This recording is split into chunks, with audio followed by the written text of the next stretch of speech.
रियासती वक्फ बोर्ड का एक इजलास मंगल को सदरनशीन वक्फ बोर्ड मोहम्मद सलीम की ज़ेर सदारत मुनक़िद हुआ, जिसमें बयानों उमूर पर गौर ख़ौस करते हुए अहम फैसले किए गए। मीडिया से बातचीत करते हुए मोहम्मद सलीम ने बताया कि शाही मस्जिद बाक़ियामा की तज़मीन नौ के लिए 1 करोड़ रुपये मंजूर किए गए हैं। दरगाह यूसुफ़ैन को वक्फ बोर्ड ने मुकम्मल तौर पर अपनी तहवील में ले लिया है। उन्होंने बताया कि औक़ाफ़ी अराज़ियत की तरक्की के लिए ई टेंडर्स तलब किए जाएंगे। इजलास में अरकान वक्फ बोर्ड मौलाना अकबर निज़ामुद्दीन, वहीद अहमद एडवोकेट, मौलाना निसार हैदर आगा और दूसरे भी शरीक थे। 92 एजेंडास थे, जिसमें 22 कमेटियां बनाए, मस्जिद कमेटी, ग्रेवयार्ड्स कमेटी वगैरह, 8 मुतवल्लीस बनाए जो डिस्ट्रिक्टों में वगैरह है, और 4 जो है कंस्ट्रक्शन परमिशन दिए, बाउंड्री वॉल वगैरह ग्रेवयार्ड के, और एक आउट पुलिस स्टेशन डालेंगे यहाँ नीचे, आउटपोस्ट रहेगा, जिसमें एक डीएसपी भी है, एक इंस्पेक्टर है, एक सब इंस्पेक्टर है, 4 कांस्टेबल है। ये लोग रहेंगे, टास्क फोर्स टीम में रहेंगे ये लोग, ये रेजोल्यूशन पास करे। और पब्लिक गार्डन की मस्जिद जो हम इससे पहले वक्फ बोर्ड में परमिशन लिए थे, वो गवर्नमेंट अप्रूव कर दी, परमिशन भी दे दी गवर्नमेंट, बना सकते बोल के, तो उसको यहाँ से भी अप्रूव कर दिए। तो कल उसकी मीटिंग रखे हम लोग। कल वो डेवलपमेंट कोई कौन सी कंपनी को IDC गवर्नमेंट की गवर्नमेंट का जो है एजेंसी है, उसको हम लोग डेवलपमेंट को दे रहे हैं। तो कल शाही मस्जिद के हम सबको और वो आर्किटेक्ट जो बनाए थे उनको बुला के, ये गवर्नमेंट के ऑफिसर्स को भी बिठा के डेवलपमेंट पे जो है ना, जो गवर्नमेंट रेट जैसा भी है उस तरीके से हम लोग ये करेंगे। तो वो मस्जिद को 1 करोड़ रुपए हम लोग वक्फ बोर्ड से इससे पहले रेजोल्यूशन लिए थे, और आज भी जो है ना हम लोग उस पर कायम है। और भी पैसे लगेंगे मस्जिद तो हम लोग लगाने के लिए वक्फ बोर्ड तैयार है। और रियासत में लॉकडाउन की बर्खास्तगी के बाद अब 1 जुलाई से तमाम तालीमी इदारे खुल जाएंगे, लेकिन हुकूमत ने KG ता 7वीं जमात के तलबा के क्लासेस में शिरकत के बारे में अभी तक कोई फैसला नहीं किया है। अलबत्ता 8वीं ता 10वीं जमात के तलबा सुबह 9:30 बजे ता 3:30 बजे सपहर क्लासेस में शिरकत करेंगे। वज़ीर तालीम सबीता अंजुम रेड्डी ने मुक़िम तालीम के अहदेदारों के साथ इस ज़मन में जायज़ा इजलास मुनक़िद किया। वो स्कूल इंतज़ामिया के नुमाइंदों के साथ भी बातचीत करेंगी, जिसके बाद ही कोई ख़तई फैसला लिया जाएगा। इसी दौरान हुकूमत आइंदा हफ्ते इंटर साल दोम के नताइज के ऐलान के बारे में गौर कर रही है। हुकूमत ने वाज़ेह किया कि तालीमी साल 2020-21 के लिए GO 46 पर अमल दरामद होगा। तेलंगाना के मुसल्लमा स्कूल इंतजामियों की तंजीम ने हुकूमत पर वाज़ेह कर दिया कि वह स्कूलों के खुलने के बाद ऑफलाइन और ऑनलाइन दोनों क्लासों को बैक वक्त चलाने से खासी रहे। तेलंगाना हुकूमत ने रियासत भर के 59,71,000 किसानों को रैतु बंधु स्कीम के तहत दी जाने वाली इमदाद के लिए 6,663 करोड़ रुपए जारी कर दिए, और मंगल को 2,10,000 किसानों के खातों में 651 करोड़ रुपए जमा करवा दिए गए। रियासती वज़ीर फाइनेंस टी हरीश राव और वज़ीर ज़राअत एस निरंजन रेड्डी ने BR के भवन में एक जायजा इजलास के बाद ये बात बताई। उन्होंने कहा कि हुकूमत ऑर्गेनिक फार्मिंग की हौसला अफजाई कर रही है और इसके लिए किसानों को हर मुमकिन मदद फराहम की जाएगी। मच्छरों की फलाह बहबूद से मुतालिक एक जायजा इजलास में वज़ीर animal husbandry T Srinivas Yadav की ज़ेर सदारत एक इजलास मुनक़िद हुआ, जिसमें उनके मसाइल के हल के लिए 8 जुलाई को गंगापुत्रा और मुद्रा समाज का एक खुसूसी इजलास तलब करने का फैसला किया गया। रुकन राज्यसभा बंडी प्रकाश की नुमाइंदगी पर वज़ीर एनिमल हस्बेंड्री ने मच्छरों को 6 लाख रुपए की इंश्योरेंस करवाने का तयख़ुन दिया और कहा कि इस सिलसिले में कवायद बहुत जल्द मुरतब किए जाएंगे। इजलास में सेक्रेटरी महकमा animal husbandry Anita Rajendra, commissioner महकमा समकियात L भूकेया और दूसरे भी शरीक थे। तेलंगाना जन समिति के सदर प्रोफेसर कोदंडाराम ने वरंगल में चीफ मिनिस्टर के काफिले को रोकने की कोशिश करने वाले नौजवानों की गिरफ्तारी की मजम्मत की। एक प्रेस कॉन्फ्रेंस से खिताब करते हुए उन्होंने कहा कि जमहूरियत में एहतजाज करने का शहरियों को हक हासिल है। इन नौजवानों का मकसद चीफ मिनिस्टर की सिक्योरिटी को तोड़ना नहीं, बल्कि अपने मुतालबात की जानिब हुकूमत की तवज्जो मबजूल करवाना था। प्रोफेसर कोदंडाराम ने कहा कि चीफ मिनिस्टर का काम था कि वो अपने काफिले को रोककर इन नौजवानों से बातचीत करते और उनसे किए गए वादे के बारे में कोई तयख़ुन देते। లేకపోతే మనకున్న మరో కీలక మంత్రి కేటీ రామారావు గారు కానీ వారు ఎక్కడ యాత్రకు పోయినా స్థానికంగా రకరకాల ప్రజా సంఘాల్లోనూ రాజకీయ పార్టీల్లోనూ పనిచేసే వాళ్ళందరూ కూడా ఎక్కడ పట్టుకపోతారో అని భయపడే పరిస్థితి వచ్చింది. వాస్తవానికి నాయకులు వచ్చిందంటే సంతోషపడే పరిస్థితి ఉండాలి. మన కష్టము సుఖము చెప్పుకోవచ్చు, ఓ రిప్రజెంటేషన్ మన ఊళ్ళోనే మనం ఇచ్చి రావచ్చు అని సంతోషపడాలి. వాళ్లకు ఆ అవకాశం కల్పించాలి కూడా. ఓ దగ్గర కూర్చొని 10 నిమిషాలు అందరినీ కలిసి మాట్లాడి పంపిస్తే అయిపోతుంది. కానీ ఎవరిని కలవరు. వచ్చి ఎవరైనా ఏదన్నా చెప్పుకుందామని ప్రయత్నం చేస్తే వాళ్ళందరినీ అరెస్ట్ చేస్తారు. కొందరైతే ఏ కార్యక్రమం తీసుకోకపోయినా ఒక ఆనవాయితీ ప్రకారం కేటీ రామారావు గారు సిరిసిల్ల పోతున్నారంటే ఆ నెరెళ్ళ బాధితులను అరెస్ట్ చేసి పెడతారు. అట్లాగే చాలా సర్వసాధారణంగా ఇదివరకైతే జేఏసీ వాళ్ళందరినీ అరెస్ట్ చేసేది ఇప్పుడు తెలంగాణ జనసమితి, బీజేపీ ఇట్లాంటి వాళ్ళందరినీ తీసుకుపోతున్నారు. అదేవిధంగా స్థానికంగా ఉండే విద్యార్థి సంఘ నాయకులను, ఇతర ప్రజా సంఘాల నాయకులను వాళ్ళని తీసుకుపోయి పోలీస్ స్టేషన్లో పెడుతున్నారు. ఇది జరుగుతున్న తంతు, ఇది అన్యాయము, అప్రజాస్వామికము, ఒక పాత రాచరికపు పాలనకు సంబంధించినటువంటి పోకడ ఇది. ఇప్పటికైనా ఈ అరెస్టులు మానాలని డిమాండ్ చేస్తున్నాం. ఈ విషయం పైన మేము తప్పకుండా ఈసారి అయితే మానవ హక్కుల కమిషన్కి కానీ అదేవిధంగా హైకోర్టుకు కానీ దీనిపైన ఒక పబ్లిక్ ఇంట్రెస్ట్ లిటిగేషన్ వేసైనా ఒక న్యాయాన్ని సాధించుకోవడానికి ప్రయత్నం చేస్తాం. తప్పనిసరిగా ఈ అన్యాయాన్ని అరికట్టడానికి అందరం పూనుకో. संगारेड्डी के कांग्रेसी रुकन असम्बली जग्गा रेड्डी ने सीएआर हेडक्वार्टर्स पर पीर को एक होमगार्ड की पुरअसरार मौत की तहकीकात का मुतालबा किया और वज़ीर दाखिला महमूद अली से कहा कि वो इस सिलसिले में बयान दें। एक प्रेस कॉन्फ्रेंस से खिताब करते हुए जग्गा रेड्डी ने कहा कि गश खाकर गिर जाने की वजह से इस होमगार्ड को केयर हॉस्पिटल में शरीक करवाया गया, लेकिन उसकी हालत के बारे में न तो पुलिस और न ही दवाखाने वाले कोई जानकारी दे रहे। जग्गा रेड्डी ने सिद्दीपेट के जिला कलेक्टर की तरफ से चीफ मिनिस्टर के पांव छूने के वाकये को शर्मनाक करार दिया। ఉద్యోగాలు లేవు, ఉద్యోగాలు లేని వాళ్ళకు నిరుద్యోగ వృత్తి 3016, యువకులకు చదువుకొని ఉద్యోగాలు లేని వాళ్ళకు 3016 ఇస్తున్నారు. 2.5 సంవత్సరాలు అయిపోయింది, అది లేదు ఇప్పటి వరకు. రైతులకు రుణమాఫీ మళ్ళీ ఒకే కిస్తీలో చేస్తానన్నారు. 1,00,000 రూపాయలు రైతు రుణమాఫీ, ఇప్పటి వరకు కూడా 1,00,000 రూపాయల రైతు రుణమాఫీ. हुकूमत के कवायद की खिलाफ वर्जी करते हुए कुत्तापेट के खांगी गायत्री कॉलेज की जानिब से तलबा से मनमानी फीस वसूल करने पर भारतीय जनता युवा मोर्चा के कारकुनों ने कॉलेज के रूबरू धरना दिया। बीजेपी कायदीन ने इल्जाम आयद किया कि कॉलेज का इंतजामिया GO 46 की सरासर खिलाफ वर्जी कर रहा है और तलबा को मुसलसल हिरासत कर रहा है। ప్రైవేట్ కాలేజీలు కొమ్ము కాసిన కేసీఆర్ ఈరోజు థర్డ్ వే వస్తుందని ప్రపంచం మొత్తం మొత్తుకునే తరంలో స్కూళ్ళని, కాలేజీని కేవలం కార్పొరేట్ వాళ్ళకి పైసలకి ఈరోజు అమ్ముడుపోయిన కేసీఆర్ థర్డ్ వేవ్స్ అని చెప్పేసి ప్రజలందరూ మొత్తుకుంటుంటే ఈ సమయంలో కేవలం ప్రైవేట్ కాలేజ్కి లబ్ధితే విధంగా ఈరోజు నువ్వు స్కూళ్ళని, కాలేజీని నామకే వాస్తే తూతు మంత్రంలాగా 15 రోజులు 20 రోజులు కుల్లా వేసి మళ్ళీ రేపు పొద్దున కరోనా పెరిగిందని చెప్పేసి మళ్ళా బంద్ చేసి ఈ సమయంలో ప్రైవేట్ కాలేజీలు పేరెంట్స్ దగ్గర విపరీతంగా అసలు 50% ఫీజు కడితేనే ఈరోజు క్లాసులు చెప్తాను, లేకుంటే చెప్పని పరిస్థితుల్లో ఈరోజు ప్రైవేట్ కాలేజీలు డిమాండ్ చేసినాయి. అదేవిధంగా పేరెంట్స్ని డైరెక్ట్గా బ్లాక్మెయిల్ చేయడం జరుగుతుంది. మీరు డబ్బులు కడితేనే 50% డబ్బులు కడితేనే మేము మీ పిల్లానికి క్లాస్ చెప్తాం, లేకుండా క్లాస్ చెప్పమని చెప్పేసి ఈరోజు భయపెట్టిస్తున్నాయి. అదేవిధంగా ఆన్లైన్ పేరుతోటి ఆన్లైన్ ఫీజు అని చెప్పేసి 7,500 రూపాయల నుంచి 10,000 ఛార్జ్ చేస్తున్నారు. అదేవిధంగా ఆన్లైన్ ఎగ్జామినేషన్ ఫీజు అని 2,500 నుంచి 3,000 రూపాయలు ఛార్జ్ చేస్తున్నారు.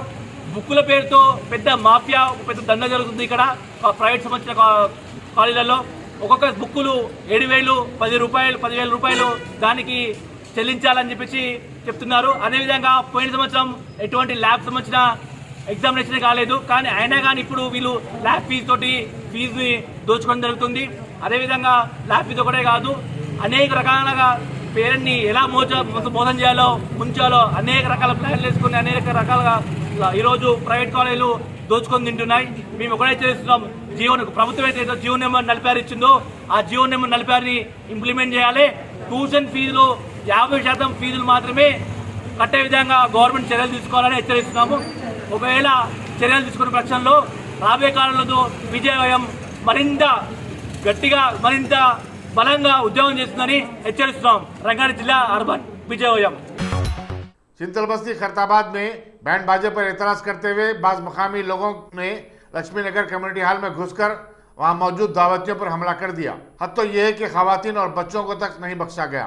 बताया जाता है कि कम्युनिटी हॉल में खालिद नामी एक नौजवान का वलीमा मुकर्रर था और रात देर गए बैंड बज रहा था, जिस पर अशरार की एक टोली वहां पहुंच गई और अचानक मेहमानों की मारपीट शुरू कर दी। पुलिस अहमदाबाद में इस खुसूस में शिकायत दर्ज करवाई गई है। बाजा बजाते बच्चे आते कि जल्दी जल्दी वो जो शादी खाने वाले थे ना, उन्होंने लाइटा बंद करके बाजा जो बजा रहे थे बच्चों को धनाधन मार लेते लेके गए। हमारा बच्चा जो बुक कर रहा है शादी खाना, उन्होंने आजीजी करे छुट्टी को लगाए जान दो भाई, माफ़ी हो गई, माफ़ी चाहते जान दो बोले तो वो बच्चा क्या करे मालूम, हाँ ढकल दे रहे ना, बल्कि एक बच्चा अंके का खाली तना तो पूरे मिलके धनाधन औरतों को मर्दों को सबको पूरों को मारे और वो अंदर लाइट बंद करके एक जने की निकली खींच ली, एक जने का लच्छा खींच लिया, बाली एक की कान की चले गई। हाँ ऐसे 3-4 जनों की चीज़ें खींच लिए और नहीं अंधेरे में अंदर बाहर से दरवाज़ा लगा दिए और काली गेट बाहर की बंद कर दिए। मैं पैराम पड़ रही हूँ, आदमी गया ना, उसको आजीजी कर रही हूँ, छुट्टी को हाथ लगा रही हूँ, भाई जान दो भाई, गलती हो गई कि बाजा ने बगैर बोले लाएंगे आपको नको बोले तो भाई मासूम बच्चे, आप भी मुसलमान है ना भाई, एक मुसलमान दूसरे मुसलमान को रहम करता ना भाई बोले तो नहीं सुन रहे, लटों से जैसा बोले हमारे पूरे गाड़ियाँ तोड़ डाले। हाँ अंगार अंदर शादी खाने में खिड़की में से बाहर से बंद करके अंगार फेंके, चीज़ें खींच लिए, धूम धूम कर रहे। हाँ ये देखो 10-12 जने थे, 10-12 जने थे मोटे मोटे, फिर बाहर 15-20 जने थे गेट करने, पूरे बाहर मार दिया, अंदर 10-15 थे अंदर शादी खाने के अंदर और लाइटां बंद कर दिया, चीज़ें खींच लिया आंगों में से। हैदराबाद की साइबर क्राइम पुलिस ने तेलुगु फिल्मों की एक प्रोडक्शन कंपनी को सस्ती कीमत पर कोविड-19 वैक्सीन फराहम करने का झांसा देकर 1 लाख रुपए हथियाने वाले नागार्जुना के खिलाफ मुकदमा दर्ज कर लिया है। सुरेश प्रोडक्शन के मैनेजर सुरेश बाबू ने जुबली हिल पुलिस स्टेशन में शिकायत दर्ज करवाई और बताया कि नागार्जुना ने एक वजीर के दफ्तर से फोन करने का दावा करते हुए कहा कि वो कोविड-19 के टीके 100 रुपए के हिसाब से फराहम कर सकता है। चुनाचे उसने 1000 टीकों के लिए 1 लाख रुपये वसूल कर लिए। नागार्जुना रेड्डी को एक टीवी चैनल वालों को भी इसी तरह का धोखा देने के इल्जाम में, जिसमें उसने 1.5 लाख रुपये हथिया लिए थे, 8 दिन कबल गिरफ्तार किया गया था। साइबराबाद पुलिस ने पाकिस्तान सुपर लीग के मैचेस के लिए बिटिंग कबूल करने वाली एक टोली को गिरफ्तार कर लिया है। कमिश्नर पुलिस वीसी संजना ने मीडिया को बताया कि 5 रुकनी टोली के पास से 20 लाख रुपए की रकम, 26 मोबाइल फोन और लैपटॉप वगैरह जब्त किया गया। उन्होंने बताया कि मादापुर पुलिस को इत्तला मिली थी कि निजामपेट की एक बिल्डिंग में आंध्रा के रहने वाले अफराद मगरबी गोदावरी के सोमन्ना के साथ मिलकर क्रिकेट मैचों के लिए बिटिंग वसूल कर रहे हैं। टोली का असल सरगना सोमन्ना मफरूर है। मादापुर की एसओटी के इंस्पेक्टर शिव प्रसाद और उनकी टीम ने यह कार्रवाई की। ఈ ఒక్క బెట్టింగ్ ఆన్లైన్ బెట్టింగ్ నడిపించేవాడు, ఇవన్నీ కూడా వచ్చే డబ్బులు దాదాపు ఆన్లైన్ ద్వారానే ట్రాన్సాక్షన్ అయ్యేది, కమిషన్ కూడా ఆన్లైన్ పైన వెళ్ళేది. అదేవిధంగా వాళ్ళు ఎవరెవరు ఆడుతున్నారు గ్యాంబ్లర్సు, పంటర్స్ అందరు కూడా వాళ్ళకి ఎంత వచ్చింది ఎంత పోయిందని చెప్పి ఒక అవైలబుల్ ఉన్న బెట్టింగ్ యాప్స్లో వాళ్ళు చూసుకోవచ్చు. ముఖ్యంగా చాలా బెట్టింగ్ యాప్స్ వచ్చడం జరిగింది. లైవ్ లైన్ గురు, క్రికెట్ మజా, Lotus, bet 365, bet farm etcetera ఇవన్నీ కూడా ఈ ఏజెంట్స్ అందరు కూడా ఇవ్వడం జరిగింది. ఇవన్నీ కూడా కొన్ని పేమెంట్స్ ఆన్లైన్ జరిగితే కొన్ని పేమెంట్స్ హవాలా ద్వారా జరిగేది. ముఖ్యంగా ఈ హవాలా జరిగేది ఈ సోమన్న, పవన్ కుమార్ మరియు సతీష్ రాజు దగ్గర దాదాపు ఈ హవాలా మనీ ద్వారానే, క్యాష్ ట్రాన్సాక్షన్ ద్వారానే జరిగేది. ముఖ్యంగా మనకు తెలిసేది చాలామంది, ఇప్పుడు వాళ్ళందరితో మాట్లాడిన తర్వాత తెలిసేది చాలామంది యూత్ ఈ బెట్టింగ్లో ఇన్వాల్వ్ అవుతున్నారు, చాలామంది నష్టపోతున్నారు. ముఖ్యంగా కాలేజ్ స్టూడెంట్స్ చాలా ఇన్వాల్వ్ అవుతున్నారని చెప్పి తెలిసింది. ప్రజలందరూ కూడా కోరుతున్నాను, ముఖ్యంగా తల్లిదండ్రులు అందరూ కూడా కోరుతున్నాను, మీ అబ్బాయిలు ఎవరెవరు ఉన్నారు వాళ్ళపైన చాలా గట్టి నిఘా పెట్టాలి. ముఖ్యంగా వాళ్ళు ఏదో కాలేజ్ ఫీజుతోనే, లేదంటే ట్యూషన్ ఫీజు పేరుతోనే, లేదా కొన్ని ఏదో ఖర్చు ఉన్నావు బుక్స్ కోసం అని చెప్పి డబ్బులు తీసుకొని ఈ బెట్టింగ్ యాప్స్లో ఆడుతున్నారని చెప్పి తెలిసింది. సో ముఖ్యంగా ప్రజలందరూ కూడా ఈ బెట్టింగ్ నుంచి దూరం ఉండాలని చెప్పి కోరుతున్నాను. ఇప్పుడు మీరేదో ఐపీఎల్ జరిగినప్పుడే బెట్టింగ్ ఆడతారు అనుకోవద్దు. ఏ సందర్భం దొరికినా బెట్టింగ్ ఆడుతున్నారని చెప్పి తెలిసింది. ఇప్పుడు చూస్తుంటారు కదా, ఐపీఎల్ అయిపోయింది, ఇప్పుడు ఏదో పాకిస్తాన్లో జరిగే मैचेस कोसम बेटिंग आड़तुన్నారు. एलबी नगर की मकामी अदालत ने 2017 में याचाराम की एक नाबालिग लड़की की असमत रेजी के केस में जिले नलगुंडा के एक 20 साल नौजवान नरेश को 10 साल की कैद और 3,000 रुपए का जुर्माने की सजा सुनाई. बताया जाता है कि नरेश ने एक 17 साल लड़की को शादी का वादा करके अपने झांसे में ले लिया था. खानदानी झगड़ों से तंग आकर छेवेड़ला में एक शख्स प्रभाकर रेड्डी ने खुदकुशी की कोशिश की. इसे शदीद झुलसी हुई हालत में खांगी हॉस्पिटल में शरीक करवा दिया गया है, जहां उसकी हालत नाजुक बताई जाती है. पुलिस मसरूफ तहकीकात है. मजलिस इत्तेहाद मुस्लिमीन ने 2022 में उत्तर प्रदेश में होने वाले असेंबली इंतखाबात में हिस्सा लेने का ऐलान किया है और इस सिलसिले में पार्टी टिकट के ख्वाहिशमंदों से दरखास्तें तलब की जा रही है, जिन्हें पार्टी के साथ वफादारी का एक हलफनामा दाखिल करते हुए 10,000 रुपए की फीस अदा करनी होगी. उत्तर प्रदेश में मजलिस के सदर शौकत अली ने बताया कि उनकी पार्टी कम से कम 100 सीटों पर मुकाबला करने का इरादा रखती है. हम ख्याल जमातों के साथ इत्तेहाद के मामले पर उन्होंने बताया कि इस बात का फैसला सदर मजलिस और रुकन पार्लियामेंट बैरिस्टर असद अवैसी करेंगे. उन्होंने कहा कि हालिया पंचायत इंतखाबात में मजलिस ने बेहतरीन मुजाहरा किया है. मलकपेट के मजलिसी रुकन असम्बली अहमद बलाला ने छौनी डिवीजन के तहत चंचवड़ा जूनियर कॉलेज में कोविड-19 के टीके अंदाजी के कैंप का इफ्तिताह किया. इस मौके पर मुतालिका कॉर्पोरेटर एम सलाम शाहिद और दूसरे मजलिसी कायदीन भी मौजूद थे. अहमद बलाला ने अवाम से अपील की कि वो बिला खौफ व खतर कोविड-19 के टीके लेते हुए खुद को महफूज रखें. आज मजलिस इत्तेहादुल मुस्लिमीन की कामयाब नुमाइंदगी पर जनाब बैरिस्टर असदुद्दीन अवैसी साहब की सरपरस्ती में रिटर्निंग वॉल का काम जो कि 70 लाख रुपए की लागत से खदीम मलकपेट में महाराजा होटल के पास आज इफ्तिदा जनाब अहमद बिन अब्दुल्ला बलाला साहब के हाथों अमल में आया. ये यहाँ महाराजा होटल के पास में खदीम मलकपेट में रिटर्निंग वॉल का काम कल से इंशाअल्लाह शुरू होगा, जो कि गुलिस्ता में पानी के तरफ से यहाँ पर बहुत सारे मसाइल आए थे. अल्हम्दुलिल्लाह मजलिस की नुमाइंदगी पर जनाब अहमद बिन अब्दुल्ला बलाला साहब की नुमाइंदगी पर यहाँ काम अमल में इंशाअल्लाह कल से शुरू होगा.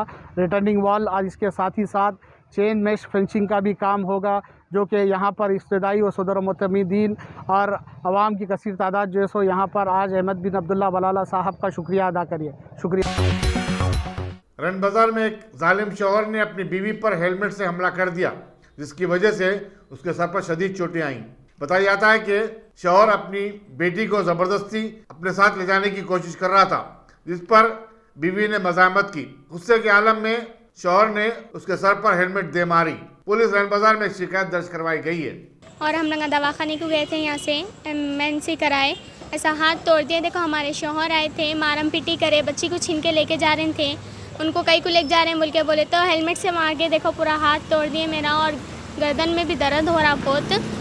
हम लोग रैन बाज़ार PS का बहुत बहुत शुक्रिया अदा करते हैं. हम लोग को बहुत सपोर्ट करे उन लोग. शुक्रिया चाहती हूँ कि उसको कड़ी से कड़ी सज़ा हो, क्योंकि हमारी ज़िंदगी ख़राब कर दिया उन्हें, मेरी और मेरी बेटी की. उन्हें ये चाह रहा कि मैं एक माँ से औलाद को अलग कर देना बोल के चाह रहा.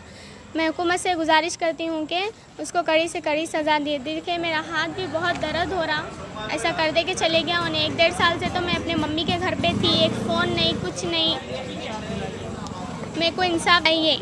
हम गरीब लोग हैं, कहाँ से करना कि हमारे माँ बाप इतना पैसा जोड़ जोड़ के शादी करते हैं और ये दलिंदर ऐसा करके हमारी ज़िंदगी ख़राब करे, तो हमारे माँ बाप क्या करना, फिर शादी भी करके देना और शादी के बाद भी हमको घर में बिठा के पालना. मैं आपसे ये गुजारिश करती हूँ कि मेरे को इंसाफ दिलाइए. आप हुकूमत से ये गुजारिश करती हूँ कि मेरे को इंसाफ दिलाइए. मैडम आपका हाथ को कहाँ हुआ बतलाइए एक बार. देखिए हाथ पूरा मेरा.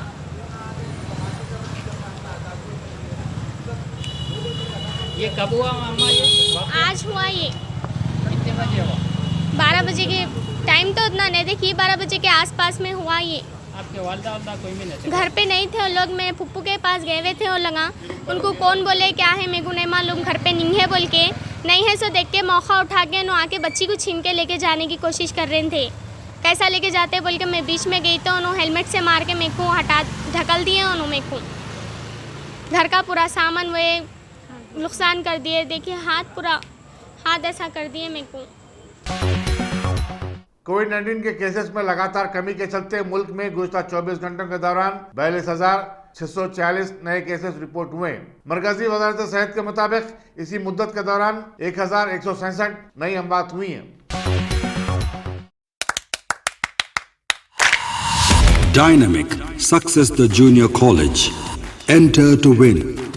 Masters in MPC and BPC. Integrated coaching for NEET, IIT, JEE. Separate block for girls. Better coaching, better planning, better environment with better results. Opposite Madanapet Mandi, Saeedabad, Hyderabad. Phone 04029701124. An Institute of Success Schools.